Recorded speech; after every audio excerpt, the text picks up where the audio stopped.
ஹே தேவதையின் திருவடியில் தவம் கிடந்து வரம் கேட்கவோ, மாதுளையின் மலர்மேனியில் தவழ்ந்து வந்து சுகம் சேர்க்கவோ.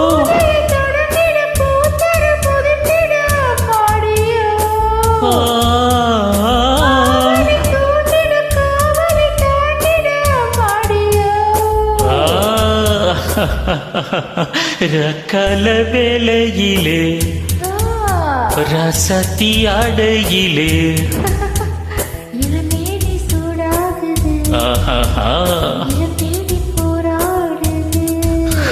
ரக்கல வேலையிலே